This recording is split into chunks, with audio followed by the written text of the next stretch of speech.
سلام، من دکتر قوامی هستم، میکروبیولوژیست. در این پست هدفم اینه که دید شما رو نسبت به دنیای باکتری و میکروب‌ها تغییر بدم و اهمیت و نقش اونو بیش از پیش در سلامت و زندگی شما نشون بدم.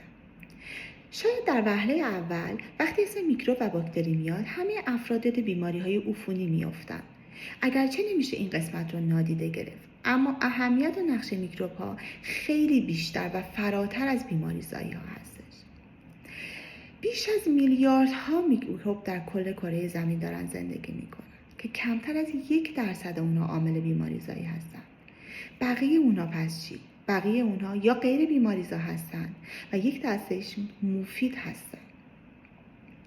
دستگاه گوارش انسان یکی از پناهگاه‌ها و جاهایی هست که میکروب‌ها و ارگانیسم‌های متعددی رو در بدن ما جای داده. علاوه بر اینکه هیچ قسمت و سطحی از بدن ما عاری از میکروارگانیسم و باکتری ها نیستش.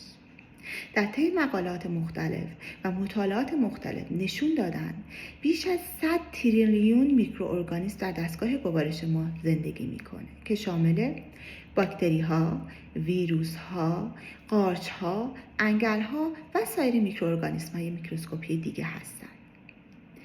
این 100 تریلیون نزدیک بین 2 تا 3 کیلوگرم از وزن بدن شما رو شامل میشه و بیش از 150 برابر از ژن انسانی هستش.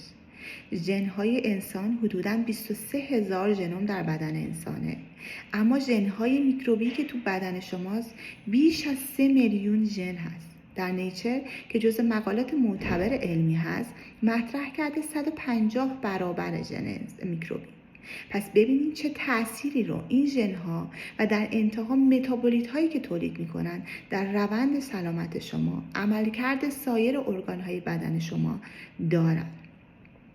دانشمند قدیمی ایرانی بقراط سالیان خیلی دود مطرح کرده بود یک بدن سالم مدیون داشتن یک دستگاه گوارش و عملکرد صحیح گوارش هستش که امروزه با پیشرفت تکنیک ها و مطالعات دانشمندان به این نتیجه رسیدن میکروارگانیسم ها و باکتری هایی که درون دستگاه گوارش هست عملکرد سایر دستگاه ها رو داره تنظیم میکنه و چگونه میتونه روی سلامت انسان تاثیر بذاره و تونسته حرف این دانشمند رو ثابت کنه و امروز جزو ترندها و مطرح‌ترین مطالعات دنیا در تحقیقات میکروب‌ها با سایر ارگان‌های بدن هستند